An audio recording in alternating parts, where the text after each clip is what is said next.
France Maghreb 2. Programme de ce grand forum pour ce lundi 4 février avec cette question du jour que l'on vous pose aujourd'hui. Les gilets jaunes défendent leur figure emblématique et victime. Pensez-vous que cela va grossir davantage le mouvement? Vous répondez oui ou non sur Facebook ainsi que sur Twitter. Facebook France Maghreb 2, Twitter le grand forum FM2 et vous nous en parlerez pour nous donner votre avis dans quelques minutes au 01 40 33 9000. Invité pour l'entretien de ce lundi 4 février, il est député du Val d'Oise, de la 10e circonscription du Val d'Oise, monsieur Aurélien Taché, député de la République En Marche, notre invité. Pour l'interroger à mes côtés, Tahabouaps tout à l'heure, entre 17h et 17h40. Et nous terminerons évidemment, et comme chaque jour, cette émission par le traditionnel zapping. Merci d'écouter France Maghreb 2, le grand forum, ravi de vous retrouver une nouvelle fois, jusque 18h comme chaque jour sur France Maghreb 2, la possibilité pour vous de vous exprimer en direct, de prendre la parole, vous l'avez, donc profitez-en, 01 40 33 9000 pour celles et ceux qui souhaitent nous appeler et participer, commenter, nous donner leur avis sur les différents sujets de l'actualité. 0033 1 40 33 9000 si vous nous appelez toutefois de l'étranger avec cette question du jour que l'on vous pose aujourd'hui. Les gilets jaunes défendent leur figure emblématique et victime. Pensez-vous que cela va grossir davantage le mouvement? C'est la question que l'on vous pose et à laquelle vous répondez sur Facebook France Maghreb 2 ainsi que sur Twitter le grand forum FM2 et sur Facebook vous êtes 79% à le penser que cela va grossir le mouvement. 76% sur Twitter le grand forum FM2. Vous nous appelez, bien entendu, pour nous donner votre avis sur le sujet 01 40 33 9000. Allô, bonjour. 01 40 33 9000, bien sûr, pour nous appeler, pour nous donner votre avis sur le fait que donc cette marche qui a mobilisé beaucoup de monde, visiblement, notamment à Paris, selon un comptage indépendant, plus de 13 000 personnes ont manifesté, ont marché ce samedi à Paris. Un petit peu partout en France aussi pour donc les blessés, rendre hommage aux blessés et aux morts aussi parce qu'il y en a eu. Et n'oublions pas Zineb Redouane donc du côté de Marseille qui, on le rappelle, est décédée donc après avoir pris un jet de grenade en fermant ses volets chez elle à Marseille. 01 40 33 9000 avant de feuilleter l'actualité, vos appels bien sûr. Allô, bonjour, qui est avec nous? Bonjour, Zidane Aziza. Bonjour, bienvenue à vous. Salut. Je vous écoute. Je vous appelle pour donner mon avis. Oui. Concernant Marseille, déjà. Oui. C'est un peu un truc rigolo, mais juste pour vous dire qu'on est frileux et que si ça tient jusqu'au mois de mars, vous allez avoir beaucoup de Marseillais dans la rue. Ah, d'accord. Bon, la mobilisation à Marseille, il y a du monde quand même à chaque fois, chaque samedi, ou comment ça se passe? Pas vraiment, pas comme ailleurs, mais c'est qu'on est frileux, c'est tout. Ah oui, c'est pour ça, d'accord. Voilà. Donc si vous voulez nous dire que si on attend, ouais. Si ça tient, on sera là. Bon, bah très bien. Donc un peu plus de chaleur et tout ira bien. Les Marseillais sont dans la rue, quoi. Absolument. En tout cas, dans le cœur, on est 100 000 fois avec eux. Bon, eh ben merci en tout cas de votre appel et de votre avis. Merci beaucoup. Bon après-midi à vous. De même, au revoir. Au revoir. 01 40 33 9000 bien sûr pour prendre la parole, nous donner un petit peu votre avis sur le sujet bien sûr concernant cette marche qui s'est déroulée samedi et qui a mobilisé donc beaucoup de monde à Paris, qui ont bravé le froid et la pluie aussi samedi. Et est-ce que vous pensez que cette marche et cette mobilisation importante va grossir le mouvement? Vous nous appelez pour nous dire, réagir aussi sur le référendum, peut-être comme un point final au grand débat national. C'est le JDD qui l'affirme. Emmanuel Macron songerait à organiser un vote en conclusion de sa grande consultation. Elle pourrait porter sur la réduction du nombre de parlementaires, la reconnaissance du vote blanc ou la limitation du cumul des mandats en même temps. La consultation n'est pour l'instant qu'une hypothèse, même si le journal du dimanche avance déjà la date du 26 mai, jour des élections européennes. Mais déjà donc les largement commenté cette idée dans l'opposition comme dans la majorité. Exemple avec Nathalie Loiseau, la ministre des Affaires européennes, qui était l'invitée de nos confrères d'RTL hier. Écoutez ce que dit la ministre. En ce moment, nous avons le grand débat. Nous saurons ce que veulent les Français à l'issue de ce grand débat. Tout mélanger aujourd'hui, je pense que c'est semer de la confusion. C'est ce que font certains. C'est ce que vous dites au président. C'est ce que vous dites au président qui parle lui-même de référendum. Il n'exclut rien, mais il n'a pas pris sa décision et de toute façon, c'est lui qui la prendra. Voilà, Nathalie Loiseau qui rappelle que l'Élysée n'a ni confirmé ni démenti pour l'instant ce projet de référendum organisé en même temps que les élections européennes. Qu'importe pour l'opposition qui s'est déjà emparée du sujet, bien sûr, avec un regard critique, bien évidemment, et la crainte que l'issue de ce référendum réponde à un scénario déjà écrit. Écoutez Laurent Wauquiez, le chef de file des Républicains, hier chez nos confrères d'Europe 1. Attention à ce que de ce grand débat n'accouche pas une souris.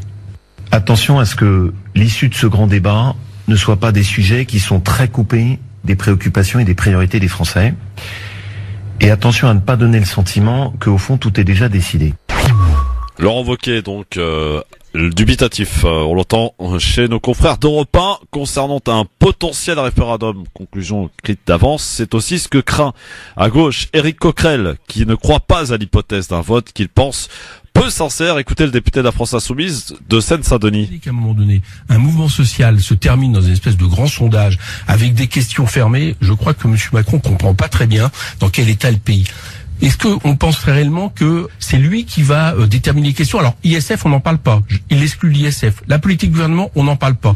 Mais simplement les questions que lui estime pouvoir poser aux Français, puis il répondrait oui ou non. Enfin, excusez-moi de l'expression, mais c'est du foutage de gueule, quoi.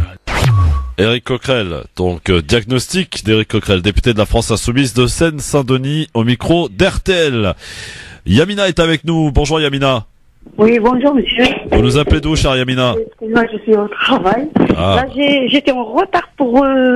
j'ai eu tout à l'heure pour les sans-papiers, pour quelqu'un, ça fait des années ici. Et je veux juste savoir le numéro parce que j'étais trop tard. Ah, bah je vais vous donner le numéro. Il n'y a pas de souci, Yamina. Le numéro. 01 45 84. Et attends 2 minutes, je prends juste le stylo, il est là. Voilà, c'était pour joindre notre ami maître Hassan Khalifa. 01 45 84 45 84 36 41 Yamina. 36 41. Voilà. Merci beaucoup. Je vous en prie, à bientôt, au revoir. 01 40 33 9000, bien sûr, pour répondre à cette question que l'on vous pose, les gilets jaunes qui ont marché samedi pour rendre hommage à leurs blessés, à leurs leaders et victimes. Et vous pensez-vous que cela va faire grossir le mouvement des gilets jaunes? Eh bien, vous nous appelez pour nous donner votre avis, 01 40 33 9000, et vous votez aussi sur Facebook France Maghreb 2 ainsi que sur Twitter, le grand forum FM2 pour leur majorité de oui. Vous pensez que cela va faire grossir le mouvement des Gilets jaunes sur Facebook 79%, 76% sur Twitter, le grand forum FM2. Vous nous appelez bien entendu pour nous donner votre avis au 01 40 33 9000. La crise des Gilets jaunes justement et ses conséquences dans certaines entreprises. Écoutez, 3 salariés d'Amazon ont été récemment licenciés pour avoir apporté leur soutien à des actions contre le groupe de commerce électronique. Après 2 cas à Lille, dans le Nord, c'est l'entrepôt de Montélimar qui a ainsi été remercié après avoir posté un message sur Internet. Il a décidé de porter l'affaire en justice. Pour le responsable CGT d'Amazon à Montélimar, c'est du jamais vu dans cette affaire. J'ai entendu parler des fois des gens convoqués à ce sujet, mais c'est vraiment parce qu'ils avaient été dénoncés par d'autres salariés. Mais là, c'est arrivé sur 2 sites en même temps, sur celui de Lille et sur l'autre à Montélimar. Il me semble que c'est RH qui allait fouiner sur les Facebook. Fouiner sur les Facebook, donc les ressources humaines qui espionneraient les salariés à Montélimar. Les salariés ont fermé leur compte Facebook. Le licencié compte lui donc aller au prud'homme. Et pour maître Ali Biton, spécialiste du droit du travail, il y a toutes ses chances. Écoutez ce qu'il en dit. À l'employeur de rapporter la preuve catégorique que le salarié a commis une faute. Et en matière de posts sur des réseaux sociaux, c'est compliqué. Et puis l'autre difficulté, c'est que l'employeur s'attaque à des libertés fondamentales, le droit de manifester et le droit de grève. On ne peut pas licencier un salarié au motif qu'il appelle à la grève ou qu'il participe à une grève. Voilà, donc l'entreprise Amazon invoque, elle, un manquement grave à l'obligation de loyauté. Incroyable quand même, donc ces 3 personnes licenciées d'Amazon pour avoir posté des messages sur leur compte Facebook. Nous accueillons Karim qui est avec nous. Bonjour Karim. Bonjour Christophe. Karim, il nous appelle d'où?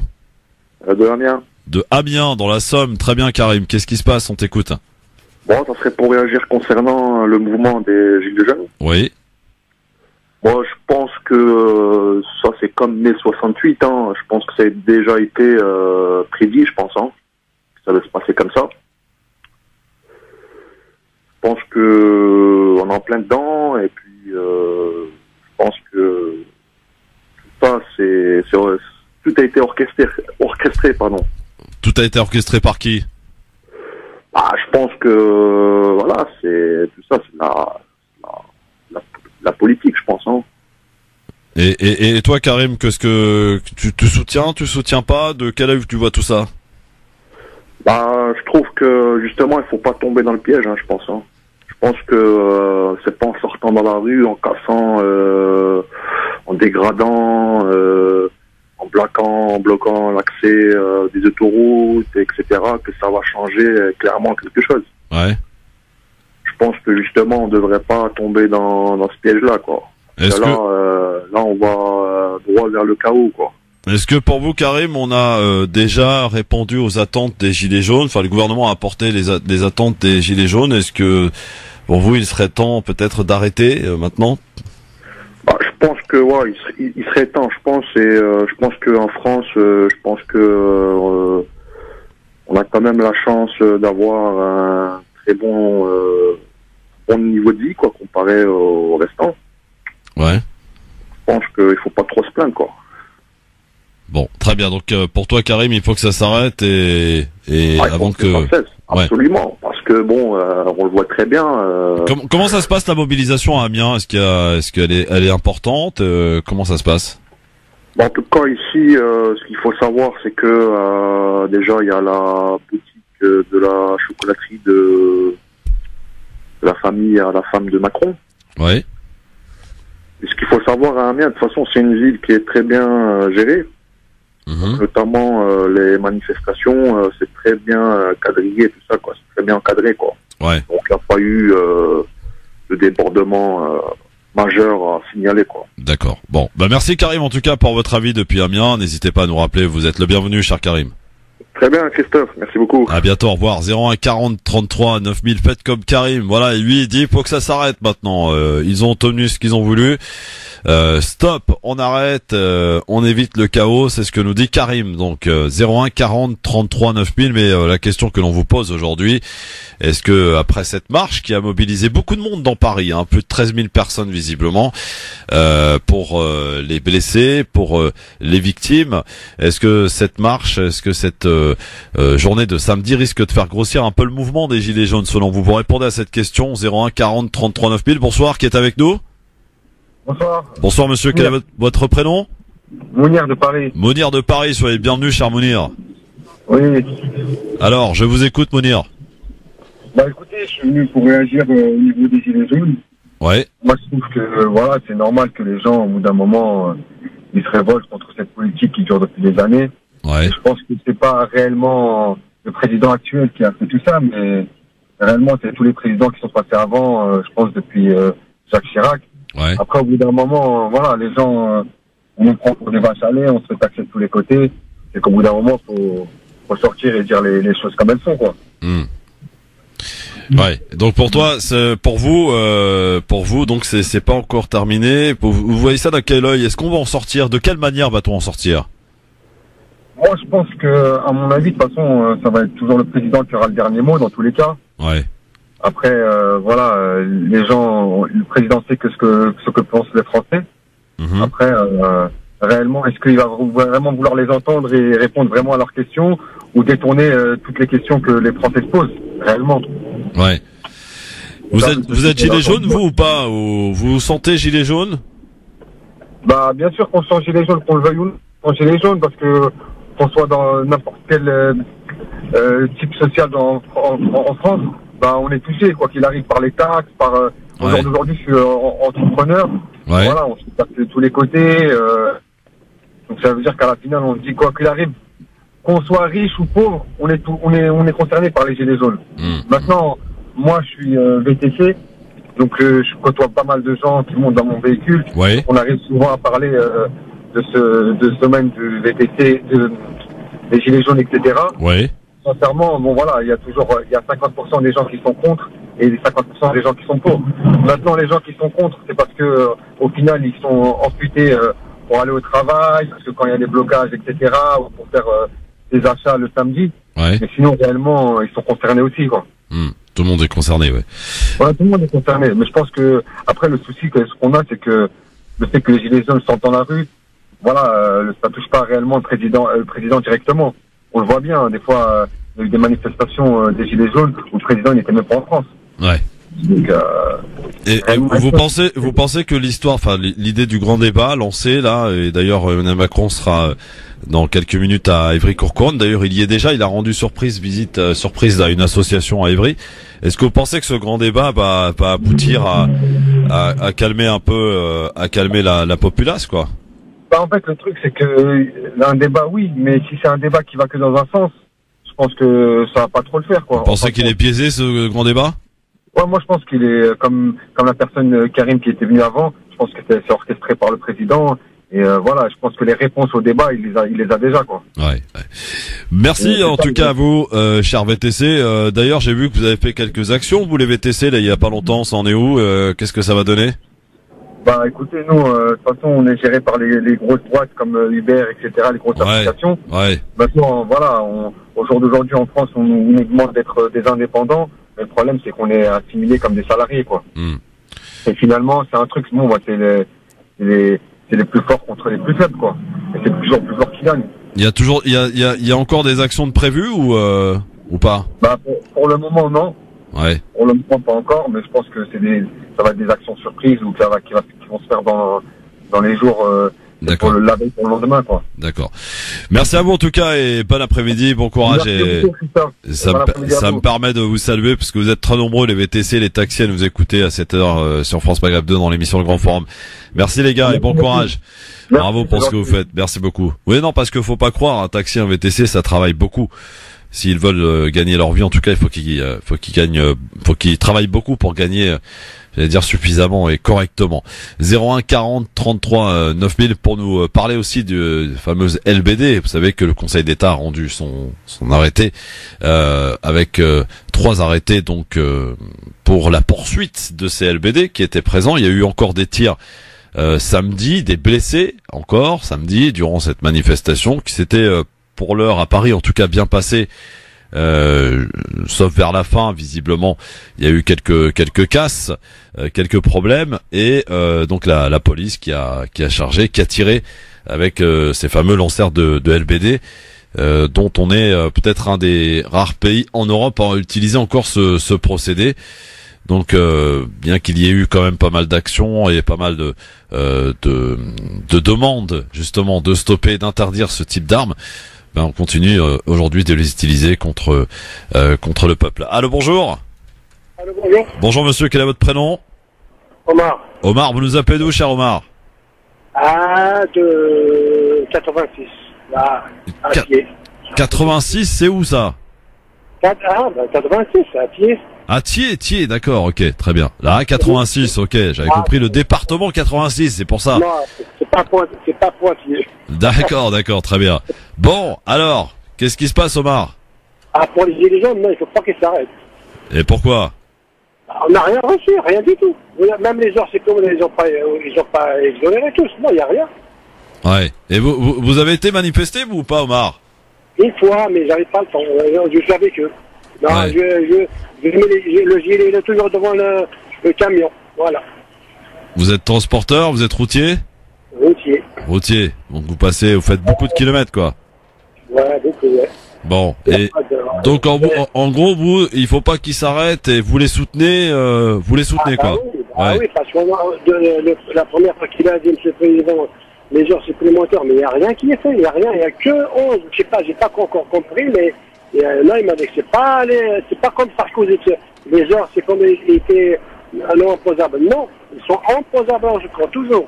C'est pas tout à fait comme Sarkozy qui l'a fait, non. Je sais pas ce qu'il y a là-dedans, il y a de l'arnaque là-dedans. Je sais pas ce qu'il a, il n'y a rien. Ouais, vous faites pas confiance, quoi. Non. Non. Bon. Il montre trop. C'est un menteur, c'est pas la peine. Bon, merci Omar. Merci à vous. Au revoir, à bientôt Omar. Merci. 01 40 33 9000, bien sûr. Bah oui, vous l'avez compris, dans cette émission, ce sont les gens qui s'expriment. Voilà, sans filtrage ici à la radio, chacun donne son point de vue. et on essaie comme ça de recueillir vos réactions qui nous intéressent bien sûr, qui intéressent tous ceux qui nous écoutent, pour prendre un petit peu la tendance un petit peu des choses. Et donc cette question d'aujourd'hui à propos de cette marche qui s'est déroulée samedi, est-ce que vous pensez que la mobilisation importante qui a eu lieu sur Paris, 13 000 personnes, eh bien est-ce que ça va grossir le rang des gilets jaunes, de voir tous ces blessés qui ont été dont vous avez la connaissance bien sûr. Et d'ailleurs à ce propos, il y a Jérôme Rodriguez qui a été exfiltré de la manifestation de samedi, puisqu'a priori, alors certains disent que les Black Blocs ont tenté de vouloir s'en prendre à lui, d'autres disent que non, ce sont en fait finalement des gens d'extrême droite. Bref, il y a des gens qui ont tenté de s'en prendre à lui, et à quelques personnes et à quelques gilets jaunes, donc on a dû l'exfiltrer. Jérôme Rodriguez, pour rappel, c'est celui qui a été touché à l'œil samedi dernier lors de l'acte 11. Allô, bonjour, qui est avec nous? Oui, bonjour, c'est Kader à l'appareil. Bonjour Kader, vous nous appelez d'où Kader? Je vous appelle de Paris. Bonjour Kader, soyez le bienvenu, on vous écoute. Oui. Kader. Bah écoutez, moi il faudrait que, pour mon avis personnel, il faudrait que ça s'arrête. Parce que là vous parlez des blessés, vous parlez jamais des commerçants qui ont perdu leur chiffre d'affaires, vous parlez jamais évidemment, ça fait monter l'audimat aux journaux, mais parler des gens qui ont perdu. Là, on est en train de se tirer une balle dans le pied. Ça devient la distraction du samedi. Tous les samedis, c'est le bordel. Qu'on s'arrête. Écoutez, si on n'est pas dans un pays, heureusement qu'on est dans un pays où il y a la démocratie, où il y a tout ça. Si on était dans un autre pays, où, comme chez nous, où on nous tire dessus, ça serait passé autrement. Parler des commerçants qu'ils ont perdus, parler des chiffres d'affaires, parler des gens qui sont licenciés, voilà, c'est ce qu'il faut dire. Il faudrait que ça s'arrête. Il y a le grand débat. On attend que le grand débat se passe et après, on voit ce qui va se passer plus tard. Parce que là, il y a le grand débat, il y a les manifs. On fait quoi? Kader, vous êtes commerçant, vous, Kader? Oui, je suis commerçant, oui. Et vous êtes dans quel coin? Je suis dans Paris. Dans Paris. Et donc, vous avez été touché, impacté, vous? Ouais, oui. On a été touché, on peut plus travailler. À chaque fois, il faut fermer. Alors là, la période des soldes, il faut fermer. Ouais. La période de Noël, il faut fermer. La période des jours de l'an, il faut fermer. Vous voyez, on est en train de se tirer. Il y a plus d'économie, il y a plus rien. Qu'est-ce qu'on va faire? L'argent, on va le prendre où? Vous avez perdu combien au niveau chiffre d'affaires? On a perdu pas mal, hein. Je peux pas vous dire le chiffre exactement, mais on a perdu pas mal. Il y a on attend le grand débat. Ouais. En plus, je suis pas contre les manifestants, mais parmi les manifestants, il y a toujours des gens qui viennent casser et voler en même temps. Ouais. Dégrader, voler, voilà, parlez-en un peu. Vous parlez que des blessés, mais parlez les gens qu'ils ont perdu aussi. Eh ben, vous l'avez fait, cher Kader, vous voyez, tranquillement, pour dénoncer aussi, et oui, c'est vrai, vous avez raison. Moi, je voudrais que ça s'arrête. Ouais. On attend le grand débat, ce qui va se passer, et puis après, on manif, mais la manif doit être, la liberté de manifester, elle y est. Il faut manifester sans casser. Ouais, voilà. Oui, ça c'est clair. On est d'accord. Voilà, on est d'accord. Quand on manifeste, vous savez, je vous dis, moi j'ai des amis, j'ai mon frère qui est à Montréal et tout, et il me dit dans les autres pays, ils sont en train de rigoler sur la France, ce qui se passe en France. Voilà, qu'on montre quand même un visage vraiment de manifestants pacifiques. Merci Kader en tout cas, et bon courage pour la suite, hein. Bon courage. Merci à vous. Kader, commerçant à Paris, qui en a marre que tous les samedis soient obligés de fermer à cause des manifestations. Évidemment, beaucoup de magasins ont perdu un gros chiffre d'affaires, ça c'est clair. Il y a des commerçants qui ont été impactés, des entreprises qui ont été impactées, et il y a eu effectivement, à cause de ces manifestations, à cause de ces blocages, aussi des licenciements, des gens placés en chômage technique. Donc voilà, il y a aussi toutes ces conséquences qu'il faut regarder de près et voilà, mettre sur la table. 01 40 33 9000. Merci en tout cas à Kader de nous avoir exprimé, on l'a compris, un petit peu sa colère. Voilà. 01 40 33 9000 pour nous donner votre avis, bien sûr. Allô, bonjour, qui est avec nous? Oui, salam alaikum, c'est Fatah. Fatah, il nous appelle d'où aussi, Fatah? C'est Fatah de Provins. De Provins, oui, on connaît bien. La Seine-et-Marne, Provins, très bien. Ah, absolument. Alors, Fatah? Écoute, Christophe, moi, les gilets jaunes, je suis pour, bien évidemment. Il faut pas que ça cesse. On veut pas dire. Mais Fatah, quand vous entendez Kader, Fatah, juste auparavant, là, qui dit, moi, je suis commerçant, j'en ai marre, il faut que ça s'arrête. Tous les samedis, je suis obligé de fermer. Voilà, j'ai perdu beaucoup.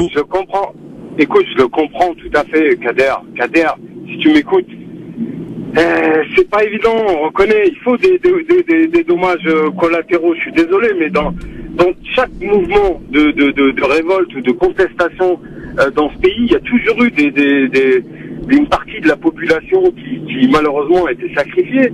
Maintenant, s'il n'y a pas ce type de démarche, on fait quoi? On subit tout le temps? Parce que moi, je comprends pas. Les gens, ils veulent que leur niveau de vie s'améliore, ils veulent que les plus démunis, on les aide, etc. Mais ils se bougent pas. Ils attendent, ils sont là à la maison, je sais pas, ils regardent du Cyril Hanouna peut-être le soir et ils s'imaginent que c'est lui qui va régler leurs problèmes. Bon. C'est pas le cas. Il faut bouger ses fesses. Et je suis désolé de parler comme ça, mais c'est une réalité, c'est une triste réalité. Moi, j'ai pas eu l'occasion de manifester avec eux parce que je travaille beaucoup, mais mon cœur est complètement avec eux et je les soutiens. Merci Fata. C'est des gens qui sont dans la difficulté. Très bien, bon courage et bonne route Fata, à bientôt. À très bientôt. Je rappelle notre invité d'ici à peine un peu plus de 10 minutes, Aurélien Taché, député En Marche, député de la 10e circonscription du Val d'Oise, qui sera notre invité pour l'interroger avec moi, Taha Bouabs, dans quelques minutes sur France Maghreb 2, bien sûr. En attendant, vous continuez de répondre à cette question, hein. Est-ce que la marche des blessés qui a eu lieu samedi, qui a mobilisé visiblement beaucoup de gens, notamment dans Paris, va-t-elle grossir le mouvement des Gilets jaunes, d'après vous? 79 à le penser, 79% sur Facebook, France Maghreb 2, 76% sur Twitter, le Grand Forum FM2. Vos appels 01 40 33 9000. Allô, bonjour. Allô, bonjour, c'est Méziane. Salut Méziane, comment ça va? Ça va et toi? Bah écoute, ça va Méziane. Bon, est-ce que t'es encore gilet jaune toi? Ah ben moi je ne suis ni gilet jaune ni je le suis, pas c'est peu importe, j'ai envie de dire. Je me garde ce devoir de neutralité, cher ami Méziane. Ah, t'as peur de te mouiller. Non, tu sais très bien que j'ai pas peur de me mouiller. Non. Évidemment que je les soutiens, mais après voilà. Bon, ouais, d'accord. Il y a toujours un mais. Oui. Là, écoute, c'est vrai que c'est pas simple. Oui. Il y a un climat général avec la mondialisation, où Macron est un exécutant de cet nouvel ordre mondial, où c'est l'individualisme. Et bien entendu, quand il y a des manifestations, il y a des intrus qui viennent pour casser, ça c'est exact. Mais comme l'avait dit l'intervention précédente de l'auditeur précédent, il y a malheureusement des dégâts collatéraux, parce que je suis contre toutes les violences. Ouais. Mais tu sais, il y a un proverbe qui dit lorsque j'ai eu faim, on m'a pas donné à manger. Lorsque j'ai été battu, on m'a pas porté secours. Et un jour, la personne qui était présente, qui n'a pas porté secours, elle n'a pas donné à manger, un jour, c'est à elle que ça va arriver. Quand il y aura les supermarchés qui vont lui bouffer son commerce, il voudra manifester aussi, lui. Et là, il trouvera personne. Si tout le monde pense qu'à lui, il n'y a pas de solidarité. Ouais. Et là, donc, le commerçant, il pense qu'il a perdu des chiffres, c'est exact. Il a raison de se plaindre. Mais le mouvement est plus grand que lui. C'est un problème de politique générale. Et si chacun pense en disant moi, je perds des sous, l'autre il dit moi, et celui qui fait la grève, qui perd des sous, c'est lui qui fait pas la grève, il gagne des sous. Mais le jour où le gars qui a fait la grève, il arrive à avoir un gain de cause, c'est lui qui a pas fait la grève, il gagne aussi. Donc il faut pas être égoïste, il faut penser général. Si on pense individuel, eh ben Macron il est gagnant. Merci Méziane pour ton avis, à très bientôt. Allez, on revient dans un instant très vite pour encore un ou deux appels sur le sujet, pour que vous puissiez évidemment nous donner votre avis qui nous intéresse, 01 40 33 9000. Et notre invité à 17h, monsieur Aurélien Taché, député de la 10e circonscription du Val d'Oise, sera avec nous dans un instant.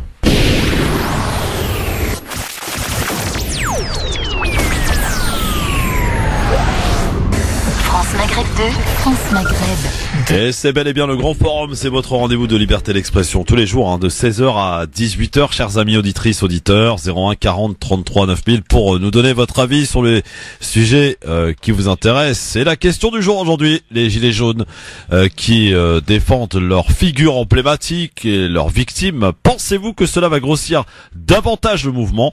Vous répondez oui ou non sur Facebook France Maghreb 2, ainsi que sur Twitter, le Grand Forum FM2, 79 à penser oui sur Facebook, 76% sur Twitter. Vous continuez de voter, bien entendu, en nous appelant pendant quelques minutes encore avant de recevoir notre invité dans un instant, monsieur Aurélien Taché, député En Marche. Dans un instant, Nadia est avec nous, elle nous appelle depuis la route. Bonjour Nadia. Oui, bonjour Christophe. Bonjour chère Nadia, soyez la bienvenue. Merci. Alors moi, je voulais répondre à votre sondage en direct en disant que non, je ne pense pas que cette marche des blessés vienne grossir le rang des gilets jaunes. Pourquoi Nadia ? Pourquoi ?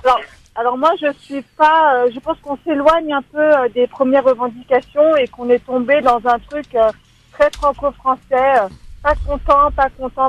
On propose des trucs, ça va pas. On leur propose pas, ça va pas. Et quand on leur demande, mais qu'est-ce que vous attendez ? Ils répondent, on lâche rien. Mais vous lâchez rien de quoi ? Moi, de par mon métier, je parle quotidiennement à des...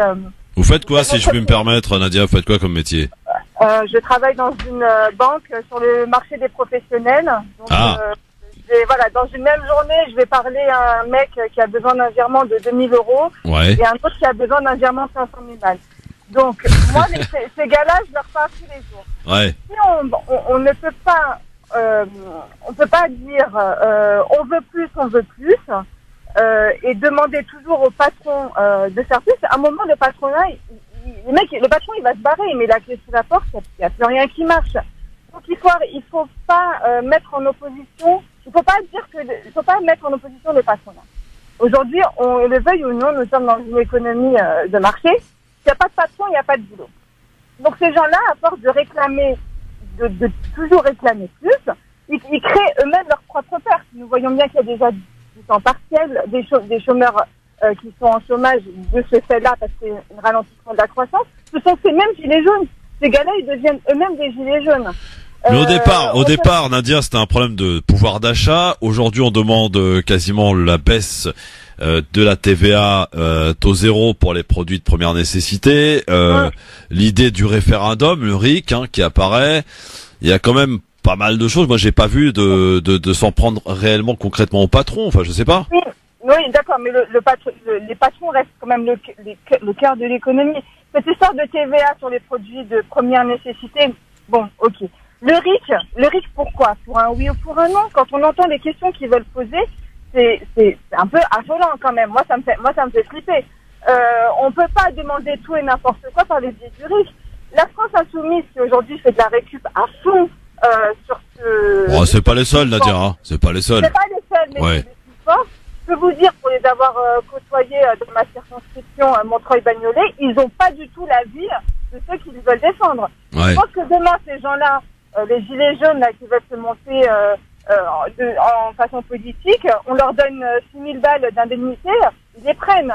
Alexis Corbière, je peux vous dire qu'il n'est pas pauvre, donc même Clémentine Autain, etc. Donc moi, je pense qu'on arrive à la limite de ce mouvement. On a entendu ce qu'ils veulent. Aujourd'hui, il faut que ça s'arrête parce que ça n'a plus de sens. Et quand un message n'est plus audible, on perd toute crédibilité.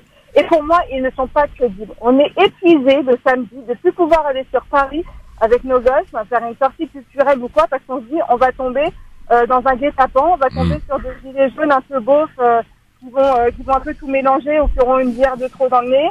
Enfin moi je pense qu'il faut qu'ils arrêtent. Et je suis très contente que vous receviez un député, un représentant de la République en marche. Au-delà du fait que je sois de toute façon une électrice d'Emmanuel Macron, je pense que notre communauté a aussi besoin d'entendre sur nos ondes un message clair avec des mots simples aussi peut-être, je sais pas. Mais je trouve ça très bien qu'il arrive enfin sur vos ondes et qu'on entende la position, voilà. Très bien. Bah écoutez Nadia, donc vous êtes une électrice d'Emmanuel Macron, j'ai bien compris. Voilà, je suis désolée. Non, mais il y a pourquoi désolé vous êtes libre, ma chère Nadia, c'est la démocratie, chacun vote pour qui il veut, Voilà, mais je pense que c'est de par mon métier. Je conçois parfaitement la vision qu'il a de remettre l'emploi et les entreprises au cœur de l'économie parce que c'est par là que ça passe. On peut pas demander plus de services publics en payant moins d'impôts. À ce moment-là, on ouvre la voie du privé, donc faudra pas se plaindre non plus. Donc c'est en ça qu'il faut qu'ils arrivent aussi à stop, quoi. Bon. Je serai la première à vouloir payer moins d'impôts, il n'y a pas de souci. Mais quand je vais à l'hôpital, je suis contente de pas payer. on va dans des pays juste à côté, on va pas loin, ça marche pas comme ça. Enfin, Ouais. voilà, Bon, bah merci Nadia. En tout cas, je pense que Monsieur Taché va être ravi. Vous voyez, il est accueilli par une auditrice en marche, hein, on peut le dire. Merci beaucoup, chère Nadia. À très vite. Merci de votre appel.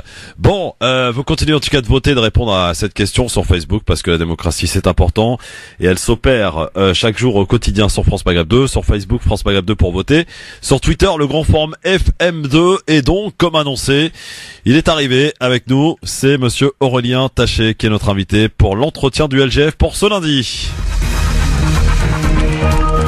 L'entretien du LGF pour ce lundi 4 février. Notre invité est député. Il s'appelle Monsieur Aurélien Taché, député de la 10e circonscription du Val d'Oise. Monsieur le député, bonjour. Bonjour. Accompagné pour vous questionner de Taha Bouabs qui est avec moi. Bonjour Taha. Salut à tous. Alors, on va évoquer évidemment toutes ces affaires, mais la première question de but en blanc, Monsieur le député, est-ce que vous aviez vu venir ce mouvement des Gilets jaunes? Non, je vous mentirais si je vous disais que je l'avais vu venir. Peut-être que si on avait été plus attentif à certaines remontées, on aurait pu deviner certaines choses. Moi, je vous donne un exemple. J'ai été, avant d'être en région parisienne, dans la région de Limoges, et j'avais des gens qui m'écrivaient depuis l'été en me disant attention quand même à cette histoire de carburant, ça pourrait être compliqué, etc. Et voilà, je pense qu'on a tous pu avoir peut-être des petites remontées ou des petites alertes comme ça dont on n'a pas tenu suffisamment compte. Et par contre, au-delà du mouvement des Gilets jaunes, ce que je peux vous dire, c'est que je suis pas complètement surpris non plus qu'en France on vive une crise comme celle qu'on connaît aujourd'hui, parce que sur le plan démocratique, ça fait longtemps que la société est fracturée, ça fait longtemps que beaucoup de gens ne se sentent plus représentés, peut-être même certains ne se sont jamais sentis vraiment représentés, et que il y a beaucoup de questions qui ont du mal à trouver des réponses avec un fonctionnement démocratique comme on connaît aujourd'hui, qu'il faudrait certainement faire évoluer en profondeur. Est-ce qu'il y a peut-être des choses... Alors vous êtes un ancien du Parti Socialiste, hein, oui, vous avez seulement 34 ans, vous êtes un jeune député, si je puis dire. Est-ce que finalement aujourd'hui c'est le rejet de 40 ans de politique que l'on est en train visiblement de voir, de constater aujourd'hui? Oui, le rejet de 40 ans de politique, certainement sur beaucoup de sujets, voilà, les choses n'ont pas suffisamment avancé. Et puis surtout, moi, j'ai l'impression qu'on vit un décalage en fait entre la manière dont la politique est conduite et l'évolution de la société française. C'est vrai que le mouvement auquel j'appartiens aujourd'hui, La République en marche, ça a permis de changer un certain nombre de choses. Vous l'avez dit, j'ai 34 ans, il y a beaucoup de jeunes parlementaires qui ont été élus, beaucoup de femmes, beaucoup de gens aussi de milieux et d'origines diverses, ce qui était moins le cas avant, mais ça ne suffit pas en soi.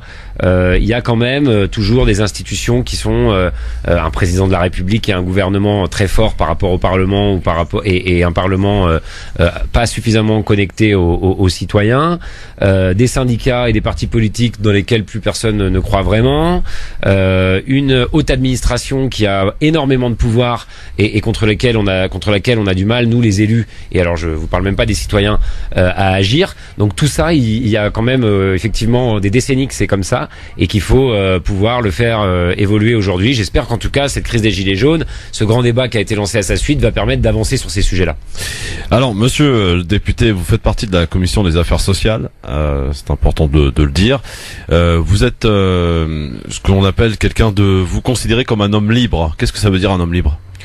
Bon, ça veut dire que moi pour être clair, vous avez dit que j'étais au Parti Socialiste avant, j'ai même eu, avant d'être au Parti Socialiste, un certain nombre d'idées politiques. J'ai jamais l'impression d'avoir changé d'idée, et donc je continuerai de les défendre, que ce soit à gauche avant, En Marche maintenant, peut-être ailleurs demain, j'en sais rien. Vous étiez au Parti Socialiste, vous étiez conseiller en fait auprès des ministres du logement, à savoir Madame Sylvia Pinel et Emmanuel Cos. Ouais. Et on dit que vous aviez pas de très bonne relation avec Manuel Valls.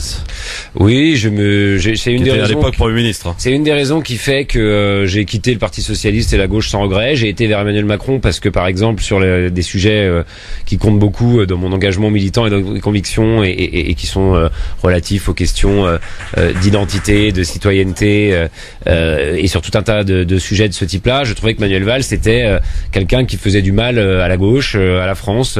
la déchéance de nationalité a été une réponse qui a fracturé la France au moment où elle aurait eu le besoin justement qu'on l'unisse. Au même moment, Emmanuel Macron, lui, se posait la question de savoir pourquoi des jeunes Français partaient en Syrie ou ailleurs, qui avaient certainement des raisons à trouver dans la société française elle-même, des mots à trouver dans la société française elle-même, disait que les réfugiés pouvaient être des héros, disait que la laïcité n'était pas une religion de substitution. Tout ça, ça m'a beaucoup parlé, et c'est quelque chose qui à gauche était complètement absent du débat, ou alors au contraire très très mal amené par quelqu'un comme Manuel Valls. Alors justement sur le même thème, on a remarqué que vous étiez démarqué un peu de vos collègues sur ces questions, ce qui vous a valu plusieurs articles sur des sites de la fachosphère, donc avec des attributs hyper bienveillants. Récemment, on a eu une polémique, la polémique dite Zineb El Razoui. Elle a tenu des propos clairement islamophobes, en assimilant le port du voile au packaging idéologique du terrorisme islamique, pour reprendre ces mots. Elle a été reçue récemment par Christophe Castaner. De quel œil vous voyez cela aujourd'hui, vous en tant que député de la majorité? Alors, c'est clairement pas. Je trouve que la phrase que vous venez de citer, par exemple, je la trouve très très problématique. Je suis pas du tout d'accord avec ça. Vraiment pas du tout d'accord avec ça. Pour autant, Zineb El Razoui, elle doit pouvoir dire aussi ce qu'elle veut sans être menacée ou sans risquer pour sa vie. On est tous d'accord là-dessus. Voilà. Donc, ce que je vous dirais, c'est que effectivement, les propos que vous venez de citer sont, pour moi, peuvent être qualifiés d'islamophobes et donc sont très problématiques. Et que le ministre de l'Intérieur reçoive quelqu'un qui est aussi dont la vie peut être mise en danger pour ses opinions. Bon, voilà, je peux le comprendre aussi. Voilà la réponse que je peux vous faire. Alors, pour ce qui est de justement de ces différentes de ce mouvement, en l'occurrence des Gilets jaunes, on y revient un petit peu parce que vous avez pris position, si je ne m'abuse, et vous n'êtes pas favorable au RIC, pourtant qui est une grosse demande des Gilets jaunes. Non, pas au RIC tel qu'il est proposé par les Gilets jaunes. Ça veut pas dire qu'il faut pas aller plus loin sur des mécanismes de démocratie directe. Ça veut pas dire qu'il faut pas travailler sur tout un tas de sujets pour que la France soit plus démocratique qu'elle l'est aujourd'hui. Moi, je vous dis, c'est peut-être ça qui structure mon engagement politique. Mais le RIC, ça me paraît problématique parce que pas réellement démocratique. Je vais essayer de m'expliquer, mais quand vous êtes dans une question qui est posée soit par directement le chef de l'État, soit par le peuple, mais sans qu'il y ait vraiment de discussion politique dans un cadre collectif, dans un cadre où finalement on peut porter des valeurs communes, vous avez quand même un gros risque que la question soit instrumentalisée et que on ait sans cesse finalement à travers le RIC, s'il était mis en place par exemple, des instrumentalisations de sujets importants. Tel que par exemple. Non mais le RIC par exemple, on dit que ça peut être révocatoire. Ouais. Si tous les 3 mois ou tous les 6 mois on révoque les gens parce que tout d'un coup comme ça on estimerait que le peuple n'est pas content ou que on n'aura pas une stabilité démocratique qui permet d'avancer. Ouais. Sur des grands sujets de société, moi j'ai peur de ce que ça peut donner aussi. Si 500 000 Français ou 700 000 Français peuvent à eux seuls mettre n'importe quel sujet à l'ordre du jour et qu'il n'y a pas un vrai débat, soit dans le cadre d'une formation politique, soit dans le cadre d'une organisation syndicale, soit dans le cadre d'une autre organisation, peu importe, citoyenne, mais que il n'y a pas un vrai débat éclairé et sur la base de valeurs partagées, on peut avoir tout et n'importe quoi et sur des sujets, des grands sujets de société, on peut avoir que ce soit, je sais pas moi, des questions relatives à l'immigration, des questions relatives à des sujets comme la peine de mort ou à des grandes questions comme la bioéthique. On peut avoir des choses, à mon avis, extrêmement compliquées qui ressortiraient de mécanismes comme ceux du RIC. Monsieur Taché, vous parlez d'instabilité gouvernementale, du fait que ce serait le bordel si on commençait à révoquer comme ça les élus. Récemment, le président de la République a soutenu un homme qui s'est autoproclamé président au Venezuela. Est-ce qu'il n'y a pas une contradiction dans ce que vous dites aujourd'hui Alors, il s'est autoproclamé président. Il y a quand même eu une élection démocratique c'est quelque chose qui est discutable. Vous le savez. Oui, mais c'est quand même un État souverain jusqu'à preuve du contraire. Et aujourd'hui, on peut pas commencer à soutenir quelqu'un qui se proclame comme ça président d'un coup. on peut discuter du fait que Maduro mène des politiques plus ou moins pertinentes ou pas. Voir qu'il a un comportement antidémocratique, si vous me l'accordez. Voir qu'il n'ait pas été élu dans des conditions... Comme un certain nombre de présidents avec lesquels traite le président de la République. Oui, ça vous avez raison. Enfin, je veux dire, quand Emmanuel Macron reçoit le prince d'Arabie Saoudite ou discute avec Donald Trump ou discute avec un certain nombre de chefs d'État, il était récemment avec Al-Sisi. Enfin, je veux dire, ces gens-là, ils traitent avec eux. Malgré que ce soit des gens qui et je dis pas que qu'il ait des accointances idéologiques avec eux, je dis qu'il traite avec eux en tant que chef d'État. Pourquoi est-ce que ce ne serait différent au Venezuela?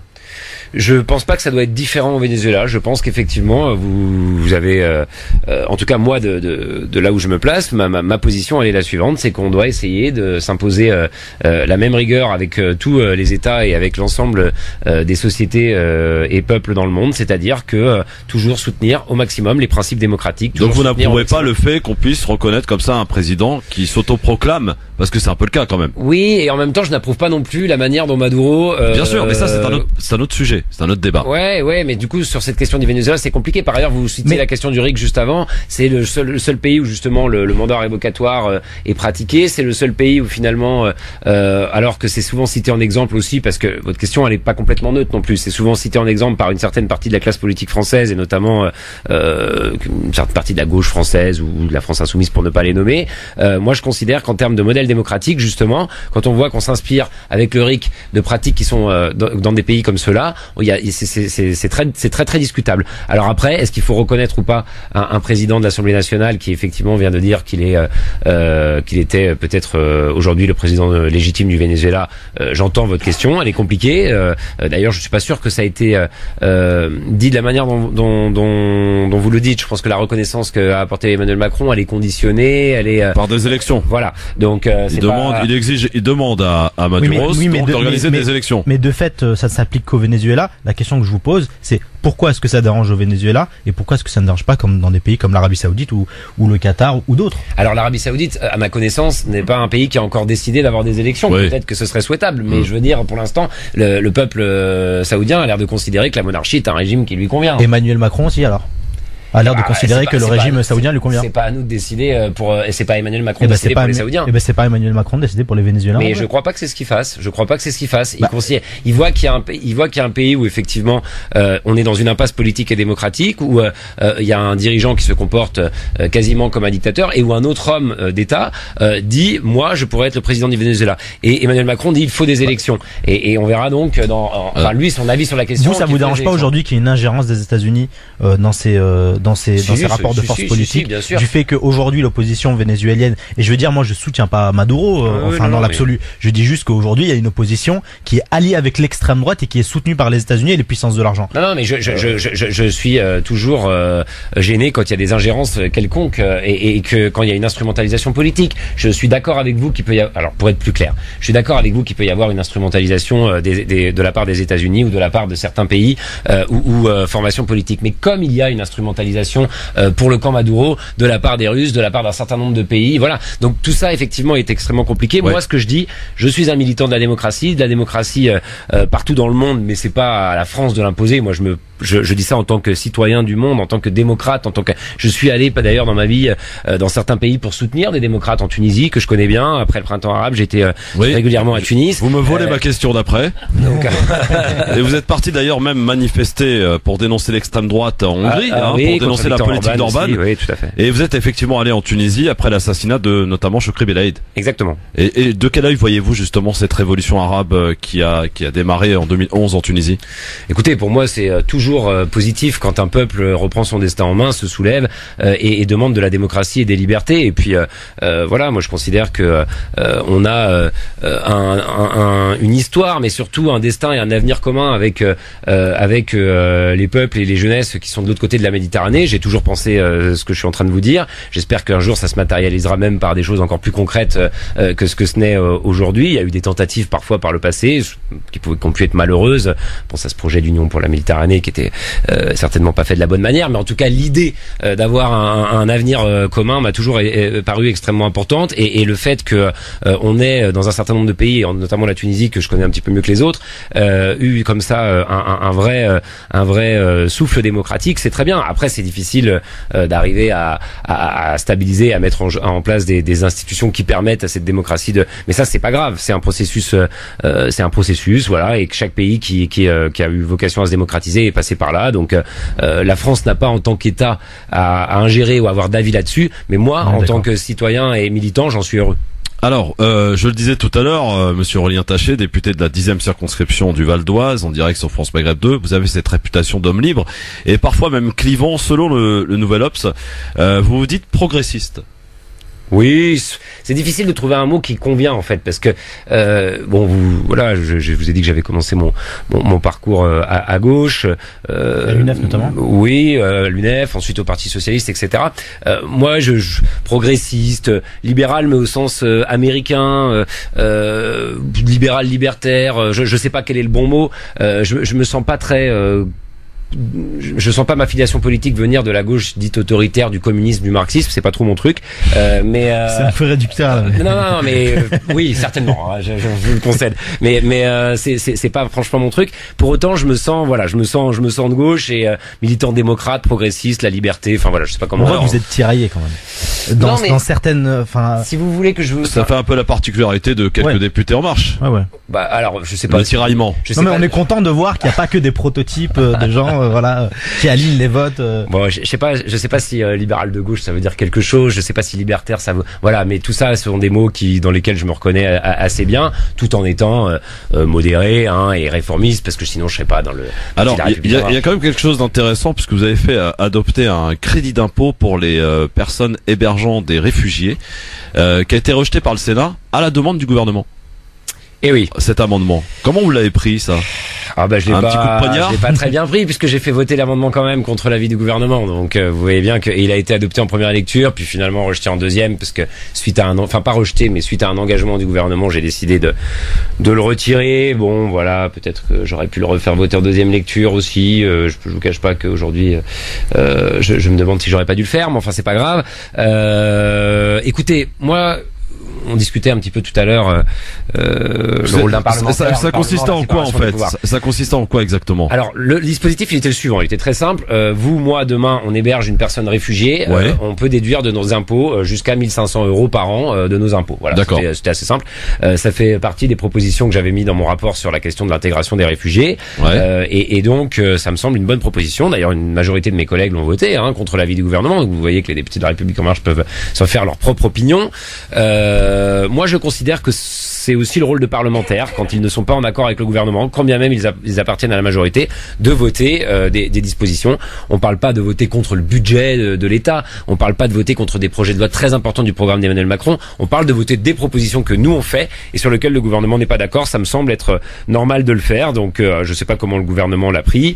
Moi en tout cas, j'estime que c'est mon rôle. Pas plus tard qu'hier, j'ai voté contre l'article 2 de la proposition de loi dite casseur manifestation que proposait le gouvernement. Vous voyez, j'en suis pas à mon coup d'essai. J'ai voté contre. J'ai voté contre, oui. Cette loi, justement, puisque vous en parlez, elle n'est pas liberticide? Elle pose un certain nombre de questions qui, moi, me posent problème, effectivement. Considérer que c'est plus le juge qui décidera de votre droit, qui sera le gardien de votre liberté individuelle et qui va décider de votre droit à manifester ou non, mais que c'est le préfet, me pose question. Pas tellement parce qu'aujourd'hui je pense que le gouvernement va donner des consignes très dures au préfet, ce n'est pas mon avis, vous vous en doutez, je soutiens quand même je soutiens ce gouvernement, mais parce que faire des lois comme ça alors qu'on ne sait pas qui demain pourra recourir aux dispositions qu'elles contiennent. L'exemple que j'ai pris dans mon intervention à l'Assemblée nationale était par exemple si demain on a quelqu'un au pouvoir qui est pas quelqu'un très soucieux des libertés individuelles, qui peut par exemple être quelqu'un comme Madame Le Pen, dont le modèle est assez largement inspiré de Viktor Orban, contre qui j'ai manifesté, vous l'avez rappelé. Qu'est-ce qui l'empêchera de demander à ses préfets d'interdire de manifester parce qu'elle considérera que telle ou telle chose est immorale? Plus personne ne pourra le contrôler puisque ce n'est plus un juge indépendant qui décidera. Ça, c'est un vrai problème. Monsieur Taché, qu'est-ce qu'une laïcité, ouverture et inclusive? C'est une laïcité qui finalement n'est pas vécue comme une espèce de d'interdiction, mais de liberté. Pour moi, aujourd'hui, beaucoup considèrent la laïcité comme une espèce de règle qui devrait interdire un certain nombre de choses. Pour moi, c'est tout l'inverse. En fait, la laïcité, c'est une liberté de croire, de pas croire, et à partir de là, l'État n'a pas à ingérer là-dedans. La seule contrainte de l'État, c'est une contrainte d'abstention. Il n'a pas à intervenir dans ce que les citoyens français croient, dans leurs opinions, dans leur conscience et dans leurs convictions intimes. Il doit simplement rester neutre, l'État français, lui, en tant qu'État. Et donc la meilleure manière de rester neutre, c'est de ne pas dire aux gens ce qu'ils doivent faire, croire ou pas croire. Mais par contre, c'est par exemple de demander à ses fonctionnaires de ne pas faire de choix entre religion ou une autre dans le cadre de l'exercice de leurs fonctions. Mais c'est tout, ça ne va pas plus loin que ça. Et malheureusement, aujourd'hui, certains confondent neutralité de l'État et neutralité de la société. Certains confondent laïcité et athéisme d'État. Et ça a toujours été quelque chose que je trouvais extrêmement dommageable pour la démocratie française. Alors à tort ou à raison, je ne sais pas, certains musulmans s'inquiètent un petit peu de ce que risque d'annoncer Emmanuel Macron à propos de la réforme du texte sur l'islam. Est-ce qu'il n'y a pas une forme d'ingérence de l'État ? Alors, moi je pense que le sujet... Sans savoir de quoi il en retourne pour l'instant, ça a été repoussé à chaque fois. Hein. Ouais. Alors, pour ce que je connais du sujet du projet à venir et surtout de la philosophie dans laquelle Emmanuel Macron veut l'inscrire, pour moi en fait, il est important qu'on en termine avec cette espèce d'anomalie française qui est que les cultes n'existent pas dans la société française, en tout cas aux yeux de l'État, ils n'existent qu'aux yeux de leurs fidèles et ils n'ont pas une vraie place dans la société civile. Ce qui est quand même très paradoxal, c'est le fruit de notre histoire. Je vais pas vous refaire toute l'histoire de France ici, vous la connaissez aussi bien que moi, mais enfin il y a cette tradition anticléricale, il y a cette révolution française qui a posé un certain nombre de sujets, qui d'ailleurs était plutôt, c'est plutôt la gauche d'ailleurs qui portait ça en elle. Ça a évolué un peu ces dernières années. Mais et donc la vision que moi j'en ai, c'est que pour reconnaître les cultes comme étant des acteurs à part entière de la société civile, il y a un certain nombre de choses en revanche qui doivent être mises en place. Typiquement, ce projet de loi, il proposerait que pour les associations cultuelles, on ait bien ce régime de la loi de 1905 plutôt que de la loi de 1901, ce qui permet d'avoir dans les relations avec les pouvoirs publics quelque chose de pas plus professionnalisé, mais enfin, vous comprenez ce que je veux dire. Ils sont pas capables de s'organiser eux-mêmes, les musulmans? Si, attention. L'organisation du culte musulman, c'est pas l'État qui doit la décider. Moi, ce que je pense important dans cette loi, c'est les rapports entre l'État et les religions, islam ou pas d'ailleurs. Et il y a un certain nombre de choses aujourd'hui qui sont pas bien organisées. Qu'on passe de l'ignorance entre l'État et les religions à la coopération, c'est tout.